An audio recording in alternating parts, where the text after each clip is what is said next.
Hey, everybody, welcome to The Wrong End of the Snake. It's a webcast about audio, touring, and the relationships we have built between our road families. Tater and I have had an 18-year relationship on the wrong end of the snake with bands like Ted Nugent, Kid Rock, Slash, Stone Temple Pilots, Prophets of Rage, Iron Maiden, and most notably 10 years as front of house and monitor mixers for Linkin Park. My co-host, Kevin Tater McCarthy, is a world-class monitor engineer with over 30 years in the business. I'm very proud to call him my friend. He has 8 Top Dog Monitor Engineer of the Year awards and 2 Parnelli Monitor Engineer of the Year awards. I'm Ken Van Druden, aka Pooch. I'm a front house engineer with 3 decades in the music industry. I'm a 3-time Grammy-nominated recording engineer, and I have 8 Top Dog Front of House Engineer of the Year awards, and I am also a winner of the Parnelli Front of House Engineer of the Year award. Let's do a little bit of housekeeping. Please use the chat window of the Zoom app to communicate amongst yourselves.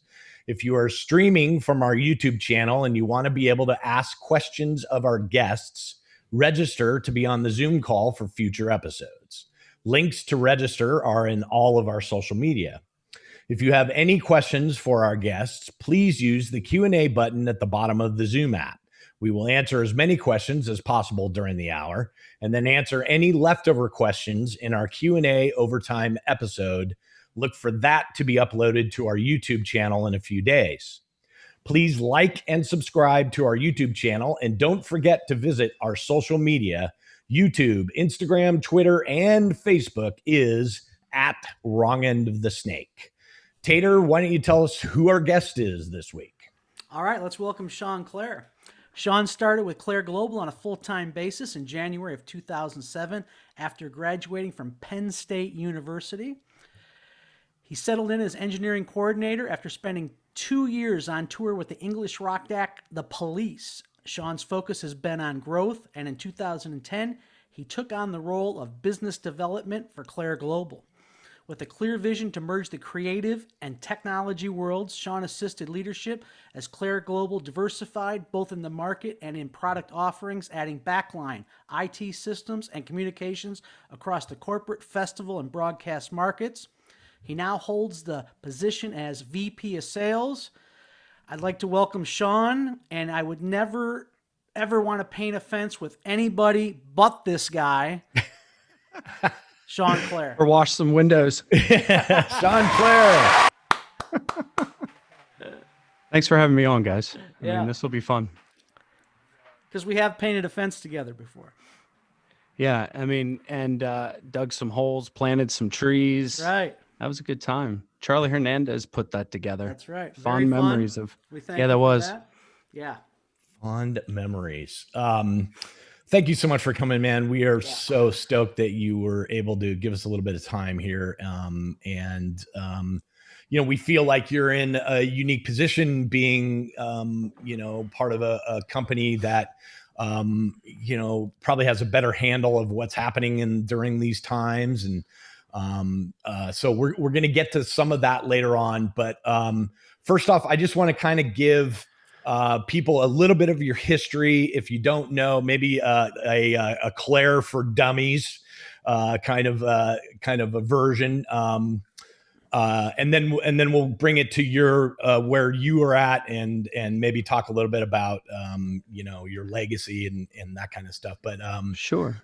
So, and correct me if any of this is wrong. This is no worries. from me knowing a little bit about you, but your great grandfather owned a store, a grocery store, right? Claire's Grocer. Yeah. Yep.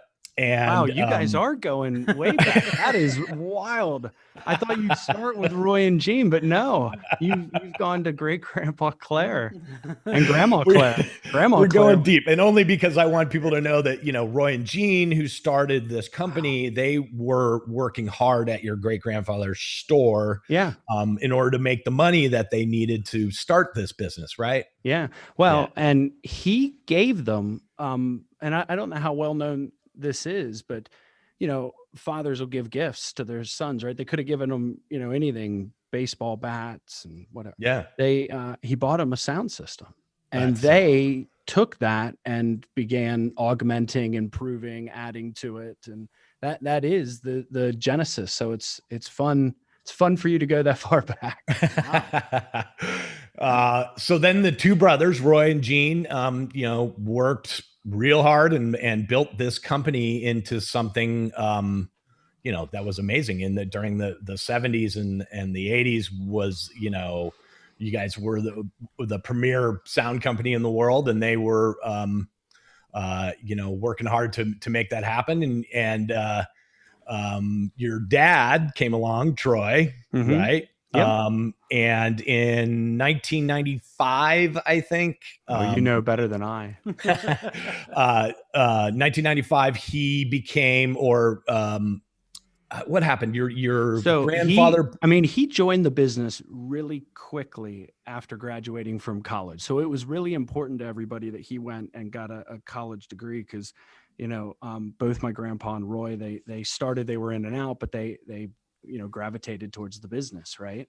So he came back and the business was already, on fire. So he had to jump in, to the fire, as you'd imagine. And that was early 80s.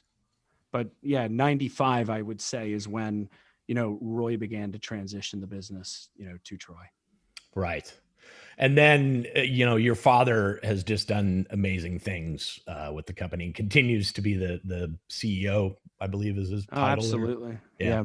I have a lot of respect. My journey was working for Shoko, and then Claire buying Shoko. And so my first impressions of Troy, and still to this day, is that he's just an amazing guy, an amazing businessman. We're all very blessed to get to work. And he went to Penn State too, also, right? No, it was Colorado State. Which, Colorado we State. could really dive down a rabbit hole here, but we won't. I think what'll be fun is, my father is just this amazing bridge between Roy and Gene and the third generation. And I think the fun part about this call will be my daughter, Bella, 10 years old. This was her first summer. So we now are officially 4 generations working together, which is just mind blowing and fun all at the same time. I think it's important that people understand, the legacy of that. This is a true family business that you guys have worked hard and you keep pouring money back into it to improve it and to turn it into a legacy for your 4th generation, because there's your generation is you and Matt, right? Yeah. Right. So my sister, it's a funny distinction. We're definitely born into this business. And again, we can deep dive as far as you want to, but from an early age, this is all we talk about in the Clair household. So you have to really intentionally opt out. And my sister, and I'm trying to remember exactly when it all, fell in line in her mind, but she came to us and she said, look, I want to work to live, not live to work. And I know that isn't an option at Clair. And my brother and I were like, whoa, never considered that one. Right. But she, she's amazing. You just got married. What was it? 2 weeks ago. Oh, wow. Family was together. It was a really, really good time. But yeah, she decided she didn't want to be. So yeah, it's my brother and I that are active day in, day out. Right. Well, she saw that very early on to make a very adult decision like that. That's hard to realize at a young age. Yeah, absolutely. But she's a smart cookie. She's at Boston Consulting Group and in Dallas now, actually. She was Chicago for years, but she's down there. Anyway, has a wonderful family, and it's a lot of fun. Fantastic. I just want to point out just a couple of more things in case people are here and they don't know little details about the company. But, Clair Brothers was the company that came up with the first stage monitor. You guys were the first hanging sound system for arenas, 32 channel folding console with parametric EQ, the Clair TCA Electronics remote EQ, innovations with the lake processing, and then a new generation of waveguide 4-way line array And then finally, now you guys have the world's biggest rehearsal space, right? Like, right. Look at this is you. a You're lot like of searching, firsts. you're like searching patents and everything. Holy smokes. But yeah, I mean, at the beginning, I mean, they were part of that generation that had to build it Right. to tour it. I mean, there wasn't a place where you could go buy a professional audio system. And so they build it from the ground up. And that's never really left our DNA. We all are builders. And hopefully later in the show we'll get into that, how the businesses have shifted from when it was all had to be all custom products to now where off the shelf products are prevalent. Sure. Yeah. But you know what else will be fun? And again, it'll all depend if we find the time. But even now, amidst COVID, things are changing. And the guys on the Clair Data Services team, they dive in and they build this platform, virtual live audience. And it's no different than back then when it was like, okay, the artist wants to hear themselves. How do we do that? Okay, and here comes the wedge, right? And virtual live audience is no different. Like, audiences cannot go into venues. How do we bridge this gap? And so in walks VLA. Yeah. So I want to take one step further back to where we were a minute ago, and pressures of family business, and we all know family businesses, even into the second generation, do not succeed. The majority of them do not make it from the first generation to second. You're going on 4 now and planning for 4. What has been the success of the family to make those transitions, and everybody wanting to focus on that? Sure. I would probably distill it down to 2 things. One is Troy is truly an exceptional person. I mean, to be that bridge between generations, you need somebody who's special, and he's truly a selfless person that we're able to build upon. And I do think some of that is we are lucky that he is in our lives and was able to be that bridge. And then the other piece, I guess I kind of hit on earlier, we begin talking about the business, from day one.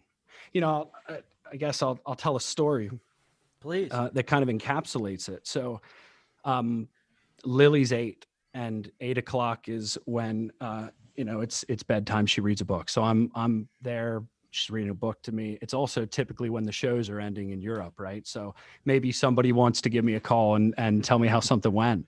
That's great. And phone rings. Hey, Lily, I got to go take this. I'll be right back. Keep reading.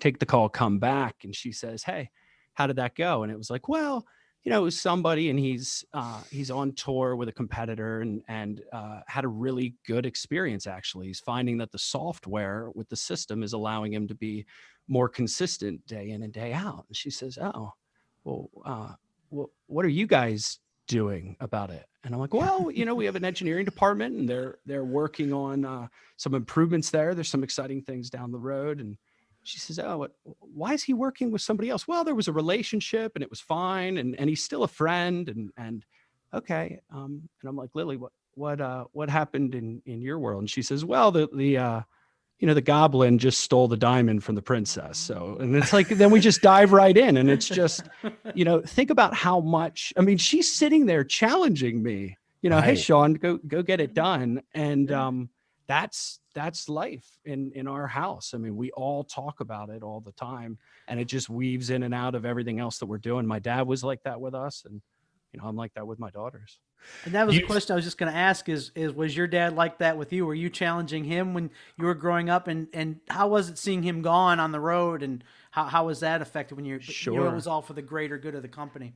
Yeah. I mean, there's an element of it. Really, my father, had it tougher from that perspective. So my grandfather, Gene, he was out there all the time. I mean, my father would literally have to go out on the road with him to get any semblance of time with him.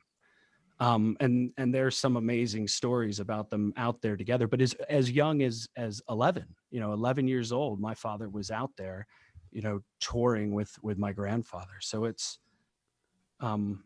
just part of life. Everybody, you grow up on a farm, and the kids are feeding the chickens and milking the cows while that's just everybody has their role, right? And it's no different here.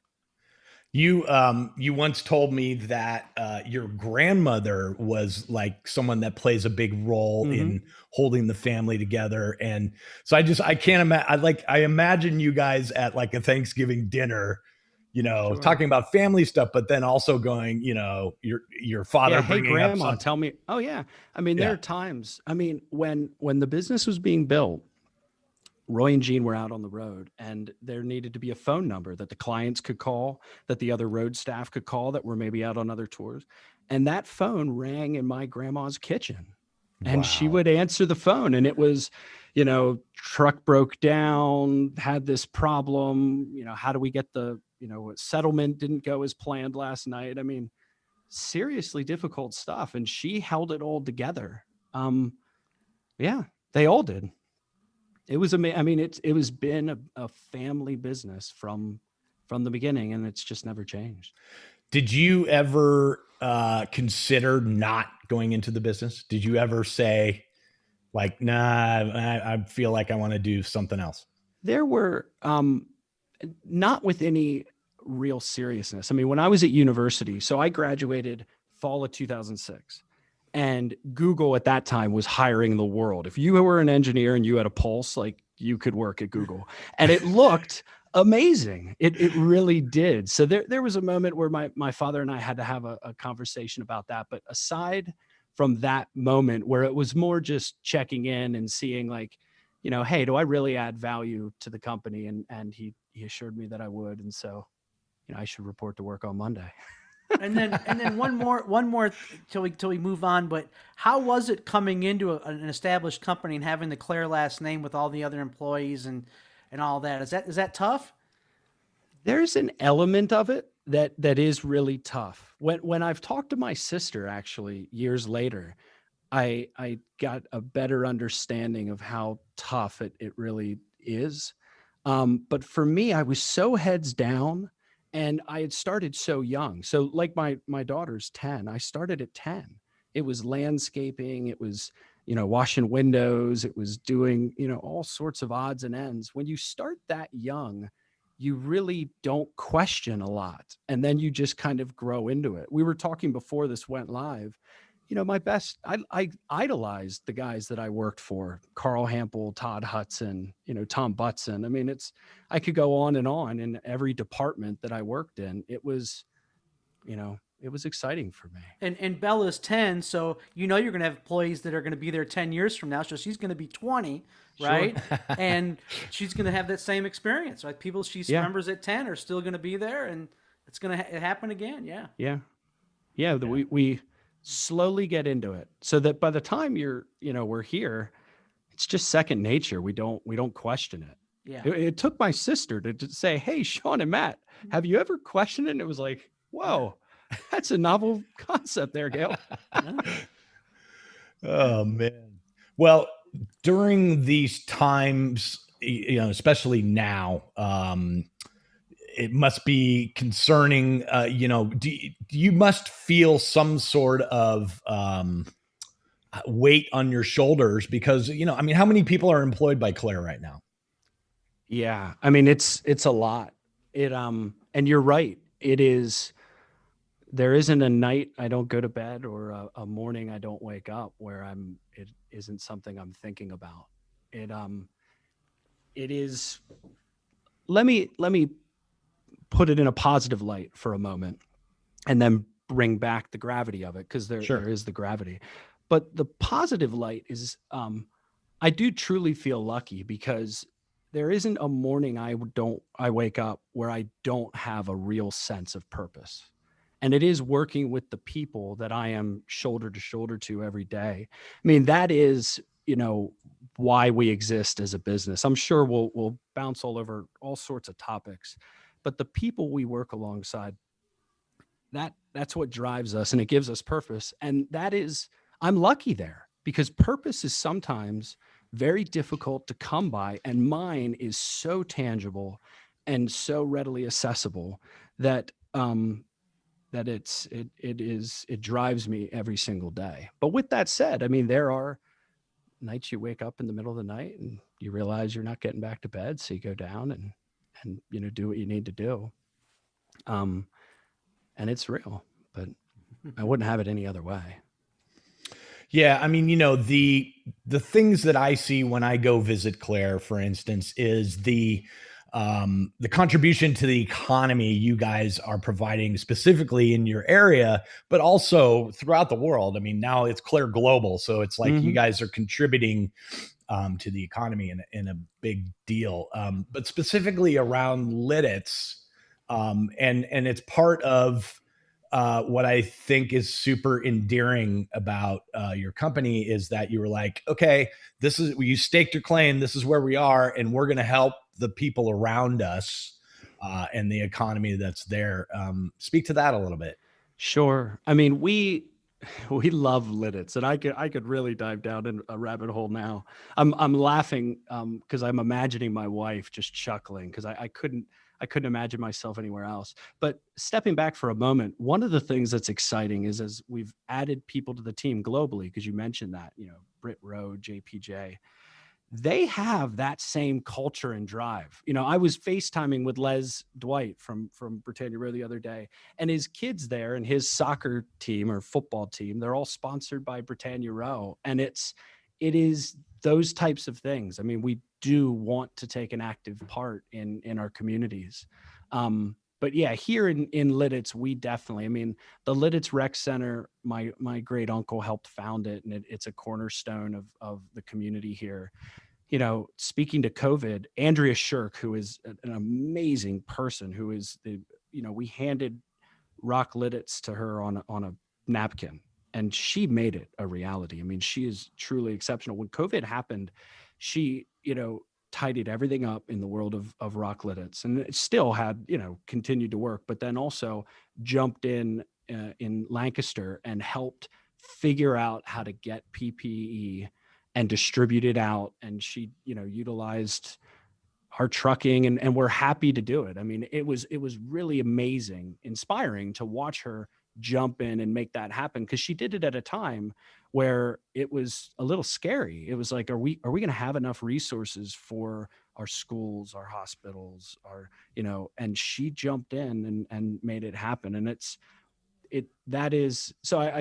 want to speak to the fact that it goes way beyond just the Clair family. The people that we are working with here at Clair and at the Rock Lidditz campus care immensely about the community that they're a part of and the affiliates worldwide. Absolutely. So we touched on it a little bit, because I think that we're in this weird space. The world is, the world is in this weird space, but our business in particular, is a dead business right now, really. But I get the feeling that you guys, more so than a lot of other people, are saying and planning for the future in that, okay, yes, everything is a mess right now, and we're trying to do the best that we can with what we have. But you guys are looking forward to when we can all go touring again. Is there anything you can speak to about like what you guys are doing at the moment? Well, you painted the picture perfectly. I mean, this is without a doubt the most difficult thing our industry has ever had to face. It is just overwhelming at times. But the way I kind of think about it is there's going to be kind of two types of people or organizations in the coming months, and it's going to be the ones that lean in and believe that live events are coming back, and that is us without a doubt. I mean, we believe the live event is coming back. We think there's something fundamental about people and about the live event experience that it will have a place in society forever. So we are without a doubt leaning in. And the Clairs, we don't have a plan B. I mean, as pathetic as that is, I mean, we're in, and people, I think, in our organization, like that or appreciate that we are all in. And it's then not shown. Sorry, it's not shown with go just for what it. you're saying. It's shown with your actions. Obviously, you've just Sure. made a huge commitment to purchasing another sound company. We'll get into that, I'm sure. And so it's not just words. You guys, the words are small, and you guys, your actions are huge, and your actions are showing what's going on. Yeah. Yeah, I mean, you're and I think we should point out that your actions can be misconstrued. Recently in the news, this isn't a big secret, but recently in the news, you guys took a $71 million loan to basically keep going and bet on the future, right? Yeah. But that's a huge, like, you guys are, I mean, that's really putting it out there. You're not taking government money and saying, oh, we need that money and we're going to survive, which is what a lot of businesses are doing. You guys went and, based on your previous credit, went and got a loan that's going to take you through. But that loan is going to come due when we're all back and working again, right? Yeah. That's positive in my book, man. I mean, we're that's going for it. I love it. Yeah, that is an example of, we're in. I mean, and because that could go poorly, right? That could go absolutely. But you know what? If you when we look at it and rationalize it, what do we believe in? And actually, this dovetails perfectly into, you had talked about, Eighth Day joining the team, which that conversation started way before COVID. But it's an amazing moment, and I think I can weave these two conversations together well. I hope I can. But it was it speaks to the integrity and the character of Tom Arco and Troy, in that 99% of deals that were underway pre-COVID fell apart, without a doubt. But both Tom and Troy were able to take the spreadsheets and put them aside and say, okay, what are the fundamentals here? And the fundamentals were, by getting together, we believe there's an opportunity to provide a service to our collective clients that will be second to none.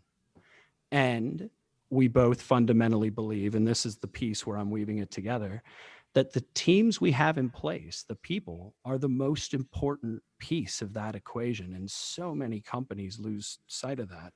And both Tom and Troy never will. And so, because we believe so much in the teams that we have, it's not difficult to take a loan, because that loan's going to allow us to keep as much of the team together as we can and be there at the other end.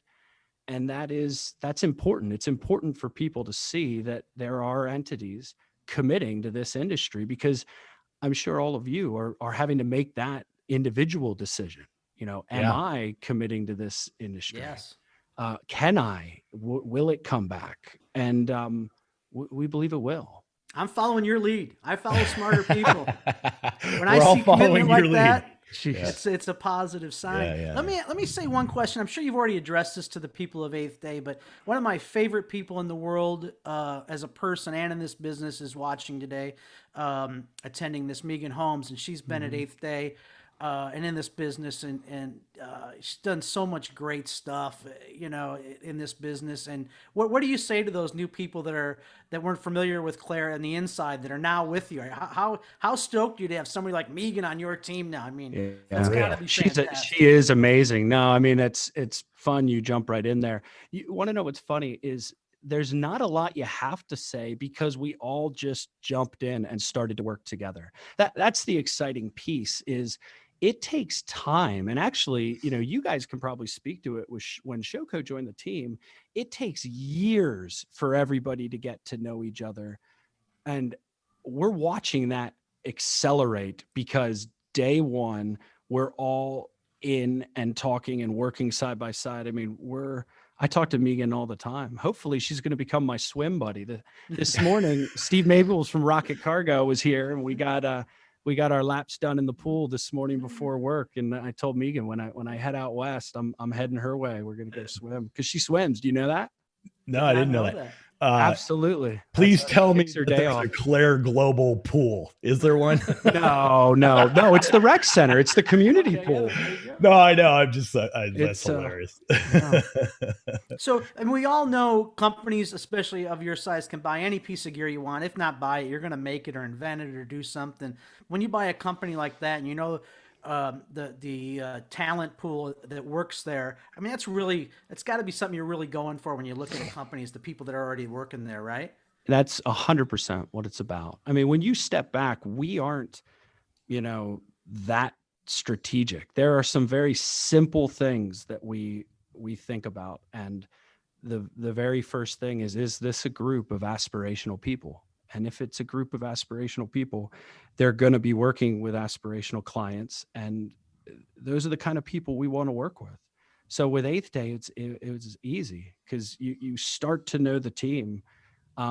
It's amazing how set up they are, and they're, day one, great group of people, and we're off to the races.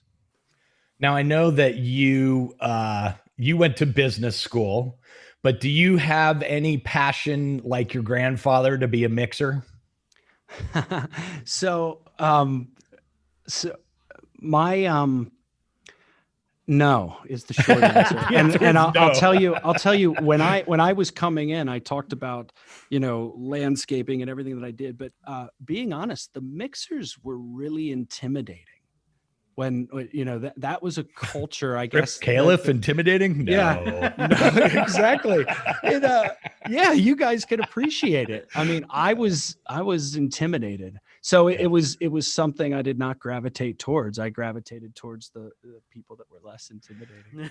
Well, let me just share a little story with you, because the reason that I asked that is that you came to visit me. You've come to visit a few of my shows, but one show you came to visit was Travis Scott at the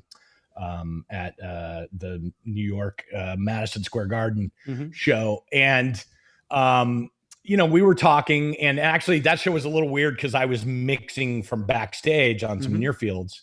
We were talking before the show and whatever, and I started, the show started and I got into my mode and was mixing and whatever, and you disappeared. And I went, oh, okay, like, typical sound guy, they bail, after one song or whatever, that's the usual thing. Sure. Is that a sales rep or a person that comes to see me will be like, yeah, I'll hang for one song and then bail, and I was like, okay, that's cool. It was great to see him, all that kind of stuff. And as I'm packing up, as the show is over and I'm packing up, you came back and we're like, that was amazing. I walked everywhere around. I was out there the entire time. It was unbelievable, and I was like, that show was special. So I mean, the energy that was in that audience was I mean, yeah, I don't have to tell you. I mean, it was amazing. And it's something that if you don't get out there and see it, you're just never going to believe it. I mean, it was palatable. It just struck me as amazing that you, being so high up in your company, you didn't have to stick around. You didn't have to watch a thing, but you wanted to be there. You wanted to see your gear be awesome. You wanted to feel that. And so I have a lot of respect for you. It seems to me that you say you don't want to be a mixer, but it's like you're a sound company and you really care about what it sounds like, right? Yeah. No, I mean, big time. And the teams of people that create those products. That's the other thing that's so fun. I consider myself blessed. I get to watch and interact with all these engineering teams, whether it's Acoustic or Digico or the Clair Global guys with the cohesion system. The passion, we are truly blessed. When you step back, and I'm curious how you have to have some of these similar experiences where you talk to people outside of our industry and you just realize at that moment the amount of passion that exists in this industry. It isn't like that elsewhere. And it's just, I love it. I mean, again, I just know at a point in my career, you do something so long, you lose a little bit of your excitement for it and all that stuff. And I know when me and you back in the old days when we were painting fences, I was really getting to know you and talk to you, and just saw your enthusiasm for the business, your excitement. I thought, man, this kid's bringing some light to this and some positive mojo to this whole thing. And man, he's gonna get stuff done, and it started to make me excited. Man, this is great. Let's go for this again. And I like seeing that excitement. But what do you say? Not to Clair employees at all. Just the younger generation of kids out there working today that might be thinking of another career because of what's going on now, but really want to get into this business. Do you have any advice for them just to hang in there, and or not to, or what do you think for them is some good advice right now during this time to keep their head in the game, Sure. keep excitement going, So because we can't lose them, right? Oh, absolutely. No, I mean, now, so let's step back. One of the reasons I'm so lucky is think about the people that I get to interact with on a regular basis. So, I mentioned aspirational. There's no, this industry, the A-level talent is so gracious with their time. And I think that's something I obsess over. I mean, Pooch, when I get time with you or you, Tater, or I mean, I could rattle off one of my favorite guys, Ted Leamy, has recently joined the team. Do you guys? Awesome. Ted's amazing. Yeah. Professor Ted Leamy is like, I'm obsessed. Electrotech, and then Pro Media Ultrasound, JBL for JBL, years. I know, yeah. I mean, the guy has a but legacy. I mean, wealth of knowledge. And so you look at the people, Brian Grant, Mike Lowe, Paul Newman, Ted Leamy, so I would say to people that are in my peer group, take advantage of this time to call people that would maybe otherwise not have as much time to be able to give to you, and learn from them, because there is so much experience and to draw from. And take the time to learn. Don't sit sedentary. There are so many things. Another thing this industry provides is it's so wide in terms of the skill sets that can be there and can be honed. Take the time, hone them in, and then when you come back, you'll be better than ever. Yeah, I think that I think about this a lot. When I first started, and I'm sure when you were a kid and you saw some of it, it was all about a group of lost boys. And the circus-like atmosphere was what attracted us to being here. We were like, guys that were kind of fell into this business. But now it's so much more about being highly skilled at what you do, and a lot of training. I don't think people realize how much skill it takes to be a system engineer, for example. As far as being a leader, and also being a network engineer, and also knowing what sounds good. That's a lot of stuff. And Big you're time. Absolutely right. People, and when you look at the guys that are excelling, the Johnny Kirrills, the Dean Mizzies, they are students of the business. They are constantly reaching out to the generation that came before, and just, getting as much as they can, and then also on their own developing their skill sets. And it's, it absolutely. So speak to a little bit about specifically this time period. I think everybody, all of us are trying to be super positive, but the financial insecurity that people are going through right now is a real thing. There's people that, I think honestly, maybe not so much in the sound part of this, but I think there's like some backline guys that are going to be living in their car, coming in February. You know what I mean? Sure. The discussion that I want to have, and kind of delve into a little bit, if you feel like going there, is the fact that I think we need to talk about our business being, people are not earning a living wage, and they are maybe have enough money to make it for a month, but not like this. This is unprecedented, and I get that. I mean, even those of us that have spent a bunch of time savings, and preparing for retirement and like all those kind of things, even it's it's unbelievably tough on us as well. We're trying to figure that out. But I can't imagine if this were happening to me if I were 21 years old, like if I were just starting in this business, thinking back to the way that I was, I was living check to check. I don't know. I mean, is there any positivity that you can give to people? Like, you are in a unique position to be talking to heads of Live Nation and AEG, let's say. What does it look like? Like, what do you think? I know you don't have a crystal ball, but do you think that we're going to go back to work in March? You mentioned the crystal ball. I don't want to discredit myself, but I'm going to rewind a little bit. Sure. And kind of lead our way back up into this. February 2020, I'm flying all over the place, just got back from London. And I remember, I will never forget this as long as I live. I get back and Adam Davis, who runs Tate Towers, looks incredibly disheveled. And this is the middle of February. And I was like, hey, are you all right? And he says, Shaun, if you're not planning for your revenues to go to zero in April, you've missed the point. Wow. And at that time, it was, there was an element of denial. Like, of course, I am very thankful that there was somebody like him, in my life, because he helped us get the head start that we needed to, because he turned out to be absolutely right.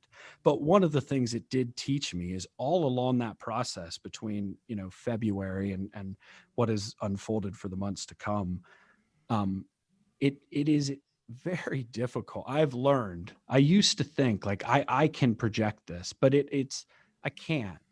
I do not have that crystal ball. And so what I can say is that it is going to come back, and everybody should be excited for when that happens. But that doesn't solve, to your point, Ken, and I'm not trying to skirt around it, because you hit me right between the eyes with it. It is, what do we do now? Right. And the answer is you do want to find a way to continue to improve yourself through education and things of that nature, but find a way to generate revenue. And that is what, if you look at what we're spending time doing day in and day out, it is finding a way to generate revenues where it is very, very difficult to do some. And there is some innovation along that path. And I'm hopeful, that it does allow people to get back to work sooner rather than later. We've talked about some of it. It's virtual live audience, it's offsite remote mixing. It is the fact that artists are hitting that point where they're realizing, like, at first, I think everybody went, okay, maybe 3-month pause. We'll be back to work in the fall, right? And I think they're all now coming to the realization that, hey, I need to invest in doing something that is not the standard, rock show. And so we're going to see more streaming. We're going to see virtual live audiences. We're going to see XR studios. We're going to see offsite remote mixing to deal with the headcount challenges and the logistics associated with getting everybody where they need to be.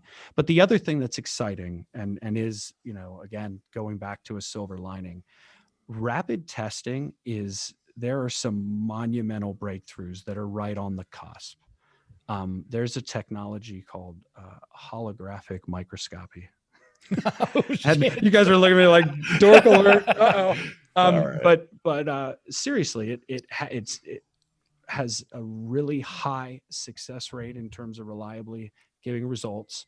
It's 15 seconds to get those results. It is a cost-effective test, and it's possible that in the next 4 to 8 weeks, we're going to see a path from that technology to something that could allow shows to take place in 2021. Okay, so I'm going to expand on that a bit, because I see a lot of excitement actually in what you just said. Because what I see is, coming out of this, we might have live shows, and we may have a whole new thing for promotional and special events and stuff of doing the stuff you're trying to create now with the virtual live audience. We may have a whole new thing, a whole new revenue stream, 100%, along what we were Yeah. already doing before. Yeah, So obviously you guys are investing in that virtual live audience and all that kind of stuff because absolutely. you don't think it's just going to get you through the month. You think it's going to be here for quite a while. Tell Along us, with tell the us live what show. that is, Sean. I think there's some people that may not know. Okay, yeah. This is not. We're not talking about just streaming. Recording a band, streaming. It's a whole interactive thing that's really cool. Can you speak to it a little bit? Yeah, I'll speak to it in its current state, which is, it is being built. And then I'll talk about what it means in the future. Because to your point, Tater, this isn't just here and now. This is a moment where we're watching our industry is going to be healthier on the other end because of technologies like this. So what it is everybody knows the traditional stream. It's in one direction, and the artist doesn't get any interaction, and that's tough. I'm sure, as all of you have spoken to your friends that have to performing to a blank wall is difficult. So what virtual live audience realizes is the ability to have two-way communication. So you can pipe hundreds, if not thousands of fans back into a virtual audience. And now they're able to interact with the artist just like they're there on site. So we spent an exorbitant amount of effort to get really low latency and really high quality audio, so it feels like you're there, and then the ability to scale it to thousands. So right now we're doing this for The Voice, we're doing it for Ellen DeGeneres. We have some artists that have been utilizing it, but it hasn't broken yet. This is still something where I'm sure most people on the call, to your point, Pooch, are like, what's this? What is he talking about? But it's real. It's happening. It's exploding.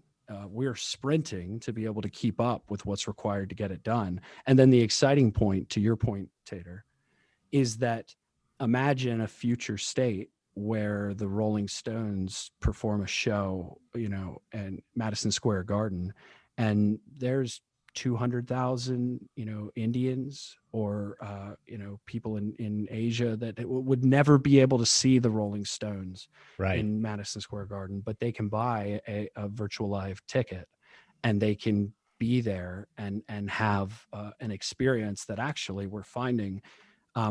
It's been interesting to watch. I mean, look, we're having this Skype interaction, right? It feels a lot more natural now than it did 6 months ago, didn't 100%. it? Now it's like when somebody calls me and it we're not looking at each other, it's like, wow, that actually felt a little weird. Like I'm so used to like looking at everybody now while I'm talking to them. And that's just an incremental step. I mean, imagine the next 5 years, the next 10 years, the technology will continue to improve, and the virtual live audiences will be a very real part of every show that we're a part of. That's cool. I particularly love the feedback part of that, where an artist actually gets to have, I've been told, and I haven't actually seen the technology, but I've been told that the artist, like in between songs, can have an interaction with a specific audience member, right? Yeah, absolutely. Yeah. It is so low latency. And the guys, I keep saying we're lucky, and we are, but you have to realize we didn't start working on this in March, right? Rewind 10 years, and we came to this fundamental belief within the third generation that the future of live events is going to be consumer technologies interacting with professional technologies. And so the skill sets to unleash low latency media streaming has been a core part of our R&D for the last decade.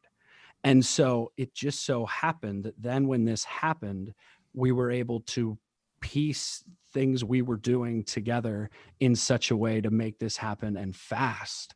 And everybody starts skeptical, and then they either go get a demo or they need it loaded in. So we do it and we blow them away. And then it's off to the races. And so that's really interesting. Like, speak to the R&D path. Like, are you guys working on something now that you would expect to release in 2 years from now? Or are you thinking of things 10 years from now? Well, let's take it a piece at a time. I mean, we are not so organized. Like, we are not like a, an Apple or a Bose, where we like sit down and we're like, this is our plan for the next decade. Like, we are very much a gig economy here at Clair. It's like, all right, we got something and we need to have it done by Monday. Go. It's like no sleep. And I mean, it's just like, it's how we're wired. So we're not going to try to like be something we're not. Like, Right. we are like, all right, so right now, we're running on fumes making this happen. And so there's a very real, like, oh my God, all these people want to do this now. And we have the ability to do, half of it. Some of it. Yeah. Right. Some of it, let's hire some DevOps guys. Let's get this spun up. Let's start to have this happening on both sides of the Atlantic. Like, all of that is happening now. And then there are elements of it that are, okay, what do we want to accomplish, within the next 10 years? And that's, there's no secret there. We've talked about it openly often. We believe mixed reality states being a part of the live event experience will find a way to unlock some aspects of creativity that are very difficult to do in a traditional touring model. And now, we're able to, build a lot of the toolkit that's going to be required to make that happen. That's awesome. So basically, if there's a drug that cures COVID tomorrow, you guys are staying in this, and you're going to keep going with this 100% because you see a whole other vision for it, basically. Yeah, absolutely. Yeah. But we'll, be doing what we did pre-COVID right in parallel. I mean, that's what's exciting. It's not a either or. It's a yes and. Yeah, that's awesome. Love it. So let's talk a little bit about the where you see this business. The last 5 years, maybe even 10 years, has been this kind of race to the bottom in regards to pricing, right? So we've seen a lot of companies come and go where they're just basically, I mean, I was working as a salesman for a smaller sound company for a minute, and seeing bids that were like, they couldn't even pay their people. There's no way. They were absolutely losing money, right? There's no way they were making any money to do the work. So we've ended up in this industry where we were a race to the bottom. And now we're seeing some consolidation. We're seeing companies come together, like the absorption of Eighth Day.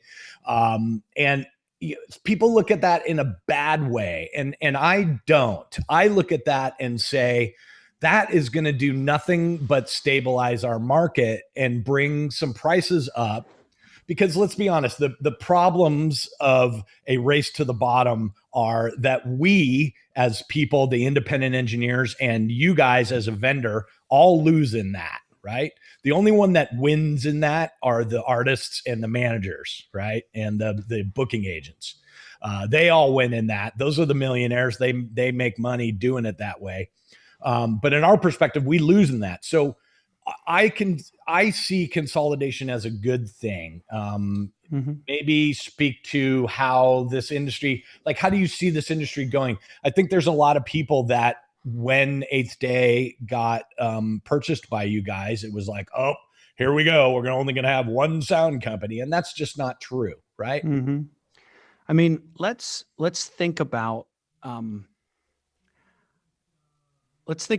so parroting back some of what I heard you say, it is a reality when there's been a lot of waste, a lot of energy. If you think of all of us, running around with our hair on fire, it is difficult in those moments to step back, especially when you're, it's difficult to step back and think about some longer term problem solving. And what I'm excited about, there are some, aspirational things that I think our generation has the opportunity to solve, or at least make monumental steps in the right direction. And that's the piece that I'm excited about. So what do I mean by that? I think, and I would love to hear you guys speak to this, because I know you guys are talking to so many people right now, but you talked about a living wage. I think there are a lot of people from the generations before me that, have come in and they didn't have the toolkit from the beginning on how to sustainably get through this industry and come out the other end with their purpose and, you know, fundamentals in place: health, Absolutely. financial security, Oh, mental health, not just physical health. And that is sad, is, you know, and what I think we can do is take the energy that was being lost and channel it towards some of those initiatives. And that, when you look at the Event Safety Alliance, you know, you guys know Jim, they are aspirational to go beyond just the physical safety things, you know, to really tackling some of this. And that is setting, you know, companies standing up and saying, we're going to put processes in place so that people can join our industry, they can earn a wage, and they're given the toolkit so that they're able to understand the mental health pitfalls, understand the pitfalls as it pertains to financial waste, and set themselves up so they can come out the other end. That's something that I'm incredibly passionate about. And I believe that the team, you know, I talked about it always being a people-based thing. I look at the team we have in place now and I'm like, we're going to do this. This group of people, they understand, you know, diversity, inclusion, and equity. They understand mental health. They understand physical, you know, health, financial plan. All the pieces are there.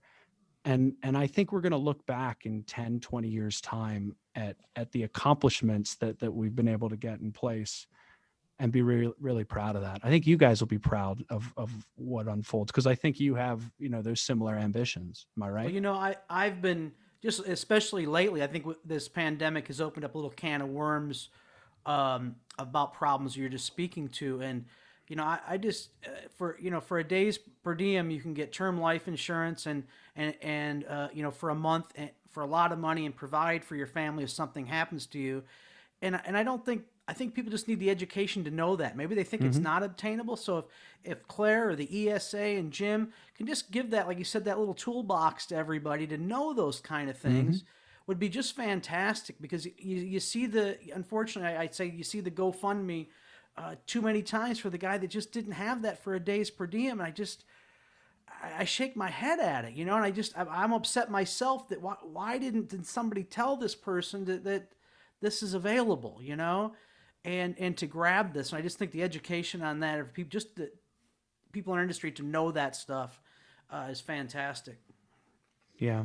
You mentioned a word in your bit there. The word is diversity, and you know that's a hot topic with what's going on right now. But you guys have kind of been at the forefront of that. In fact, you know, the very first time that I ever saw a woman on tour was on a Clair tour. Yeah. You know, so you guys were, I think, ahead of the curve on that. But what, you know, speak to that. Like, what is, as a company, as Clair, what are you guys focused on to try to make our thing, you know, more diverse? Because let's face it, right now it's not. It needs to be. So it's two things that have to be done in parallel, and yeah, we're thinking about this every day.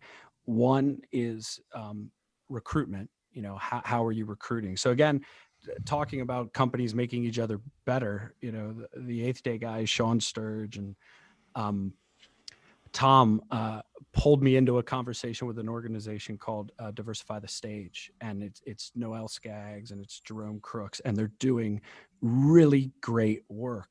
And we love Jerome. Yeah, Jerome's amazing. Jerome's awesome. And so it starts with finding the way to be able to recruit in a more diverse fashion. But then next, and this is the important piece that I think gets missed, is you then have to have an environment that facilitates a diverse company that feels comfortable. You have to feel comfortable in the environment. And if that can be attained, only then will there be equity. I mean, will there be a place where you don't just you don't just share your ideas. It's not like, oh, I'm here and I just put it out there, but your ideas are actually heard. And when those three things. So it's more than just diversity. It's placing diversity in an environment that allows it to bloom. And that's what I'm excited about. Is you're right. I kind of rattled it off because it is a piece of the equation, but to your point, it is massive. We're not going to achieve what I talked about in terms of sustainably bringing people in and helping them, into retirement if we're not more inclusive, if we're not diverse. It's obviously at the forefront of your mind, so you're thinking about it constantly. And then, on Iron Maiden this last tour, we had Jen out there, Jen Smoller. She was fantastic. She's great. She's such a great crew person, and knows that gear inside and out. It's so highly trained. I know we're getting out of time. I want to talk about Dave Lester and training and how great the Clair training is. But real quick, just because we had Jen out there last year, who was the first girl, first female? Kathy Sanders. See right there, you already know who it is. Is there any story? How did she apply? What years was this? What went on there? Oh, you're catching me off guard. She, Kathy was early on, and I actually got to really get some time with Kathy. But it's been a while now. We were celebrating our 50th anniversary, so that was 5 or so years ago now. 4, almost 5. She, the story, and I can't remember if she told me this or if it was one of the people that's close to her, but when she first was going to go out on tour, it was unheard of, having a woman on tour. And so Roy had to sign a contract that held him liable, if anything went wrong. And it is amazing. But he didn't think twice about it, because it's the right thing to do. And what is amazing is that I believe that was as early as the 70s, that here we are today, almost 45, 50 years later, and there's still so much more to go. For sure. I know. And it's sobering, actually, just to, It is, but I think we're definitely headed in the right direction. I think that everybody wants it to happen, and everybody is trying to, do all the right things to be inclusive of everybody, because, this business for a long time, just like a lot of parts of the world, was, white men, that was the thing. But it's not that anymore, and it needs to be way more diverse than it is. So I'm glad that, Clair is working in that direction. We're running a little bit out of time, but one of the questions that I wanted to ask you, I know that you aren't in charge of hiring, right? Right. But speak to a kid that's watching this right now and tell me what you're looking for in a Clair employee. Sure. It begins with aptitude. I mean, if they are somebody that is willing to learn and have the work ethic to couple with that, I would say those are the two fundamentals. I mean, Dave Lester, and you're right, we could dive down this rabbit hole, but technical education is something that, okay, everybody's doing that. But Dave, he teaches the leadership mindset and mindfulness and really emotional intelligence skill sets. And he is better than anybody I know at talking through with somebody and realizing whether or not they have the aptitude to do it or not. But I'd say be fearless in coming and trying and interviewing. And I mean, I could, again, tell countless stories of people that they never gave up, and now they're in the engineering department, and it's amazing how it, when you give it the effort, it pays off. Well, I think it speaks to how supportive you are of your employees. When you see something in somebody, you guys will nurture that, which I always find to be a really awesome thing that you guys do. And hopefully we'll get into a little bit of Dave Lester on the Q&A and the training that Clair does, because it's phenomenal. It's top notch. You guys are the leader in that, obviously, and doing things for years. But I want to get into something you said before about the engineers and, they're more intimidating, and you go to a show and you see everything come together. But is there some people that work behind, and I'm talking about behind the scenes. I mean, not road crews. I'm talking about the shop. you've got some seriously long-time employees there, families that work there. And when you see all that, their effort come together and a show goes off, I know when I see your face, you're thinking about those guys back there at the shop too that build all that wonderful equipment. And who are some of those guys maybe back there, been there a long time that you really, when you were there as a 10-year-old kid that you looked up to, and they may have just retired lately or still working there, and that kind of thing. Who are those people?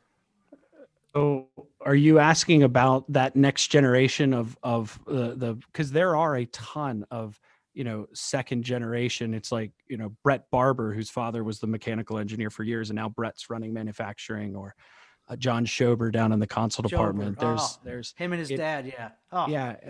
There are a lot. Our business isn't funny in that it is a family business. It's not just the Clairs. There's all sorts of, multi-generational things going on there.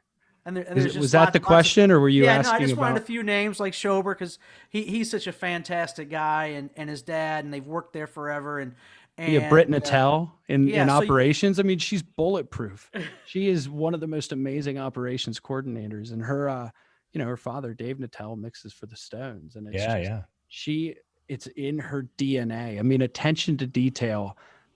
There's nobody. She's amazing. I just know everybody kind of the face of the company is right, the road staff, right, and people don't get to see.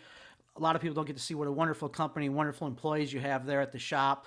And just trying to give them a little shout out that people have worked there for a long, long, long time. Not just the Clair family. There's other families in that ecosphere there that have worked there quite a long time. Yeah, I mean, it's like I like to be the dumbest guy in the room, man. You are only as smart as the people that are surrounding you. Absolutely. And you guys have surrounded yourself with some amazing people. Yeah. Thank you. I have one other story I want to say real quick. You came to visit production rehearsals for Jay-Z, and we were putting up a phenomenal, huge amount of subs. We were like blowing foam out of the subs because of the amount of low end and stuff that we were doing. Yeah, the low end notes that you guys were hitting were causing the fiberglass to fly out the ports. God, what I thought was hilarious was that all sobering. of us, oh my God, all of us were like, that's got to be ceiling tile. Like, we're knocking the ceiling out. It can't be the foam that's coming from the sub. And then we look on the ground, we go, wait a minute, that foam is black. I think that's some Clair foam. It was being pulled out of the ports. I mean, that story, that Jay-Z story is one of my one of the proudest I've ever been of being part of this company, because we got that call on a Thursday. Yep. And Nashville, LA, and Lidditz worked around the clock for 48 hours straight to get a 360 in the round PA and a perfectly put together boards and monitor package for that tour. And I have never in my life been more proud. I mean, oh man, when it was when amazing. I was there in rehearsals with you guys, I was exhausted, and everybody was exhausted. And Pooch, you were gracious. I mean, I was scared, because we never put something together that quick. There's always more time than that, but we had to. And it was amazing. But what I wanted to say was the feeling and the support that I had from you and the company was this, even though as big as you are, the down home feeling, because here's what happened, guys. So, there's foam blowing out of subs everywhere. And literally Sean at like 11 o'clock at night, like got on the phone with whoever designed the subs and the engineering department, like literally got them on the phone and we're like, here's what's happening. What can we do? And, that's something that you can't do that with an off the shelf PA. You know what I mean? Like you can't call L Acoustics. You can't call L Acoustics at 11 o'clock at night. You know what I mean? Yeah. They're not going to answer. Yeah. Well, what is that saying? Like 90% of it is just showing up. Like I was there. I was happy. And that's what I love too. You make the phone call and somebody picks up. All right, let's solve this. We got it. All right. We haven't encountered this before. Let's figure it out. And No, but I'm just speaking to, I'm not trying to kiss your ass. I'm just speaking to as an independent engineer, there's something that feels really great when there's a company that has amazing packaging, amazing logistics, amazing engineering departments that, fix stuff in record time, Yeah. So thank you for that. It gives me, there's this weird symbiotic relationship that happens between engineers and the vendors, in that, hey, we're helping to keep $1 million clients with you, and you're supporting us. So there's this symbiotic relationship, and I have felt in the past with some other companies where I'm not getting the love. I'm giving you a lot of love, and I'm not getting the love. And I've never felt that with Clair. And so thank you very much. Yeah. Thank you for saying that. That's great. Cool. All right. Well, we're kind of over time here. We're going to go to a Q&A session for about a half an hour that we'll post in a few days, guys. And we'll try to get into like Tater was talking about with the training and some other stuff. And then there's also a couple of Q&A points that you guys put up, and we appreciate that. Yeah, thank you. So thanks a lot for coming, Sean. We appreciate it so much that you gave us your time. Yeah. Yeah, no problem. Thank you guys. This was fun. Take care, guys, and be safe out there. Wear a mask. Let's see. Next week on Wronging the Snake, it's Chris Raybould. Chris began his path in the audio in the mid-90s. His first tour was at 19 when he cut his teeth with Widespread Panic. After spending time at MTSU and working in Nashville, he returned to Widespread Panic and spent 11 years as their front-of-house mixer. As of late, his clients include Lady Gaga, Beyonce, Bruno Mars, Justin Bieber, Kenny Chesney, Alicia Keys, Norah Jones, Florence and the Machine, and The Fray. Just a few people you've never heard of. I've heard most of them. So we're looking forward to having Chris next week, especially since I'm doing some other stuff with him on our own channel. It's going to be a lot of fun. So tune into that. Please subscribe to our YouTube channel and like our videos. We're coming up on 1,000 subscribers. Help push us over the top. We're super proud about that. Tell all your friends, like and subscribe. Also, there's a major push in our industry to get Congress to pass the Restart Act and continue unemployment funding like PUA and FPUC. We are a dead industry right now. Unlike other industries, we have no jobs to apply for. For some, unemployment is the only thing keeping us from selling our homes and living on the streets. We need funding to keep the 11 million people in the live event industry afloat. Many of us are independent contractors, or we own small businesses that have not had income since March. We need help. Please go to wemakeevents.org, nam.org, and theroadieclinic.com for information on how to help. Contact your local representatives and remind them about our forgotten industry. Without skilled workers like Tater and myself, there will be no live shows when we are allowed to gather again. Thank you for your support. I know that Michael Strickland sent out a big email yesterday. If you guys got that, hit up all your congressmen and your senators, and let's try to get them to throw that Restart Act in their bill. So thanks for coming, guys. Thank you, Sean. Thank you, and guys. we'll see you next week.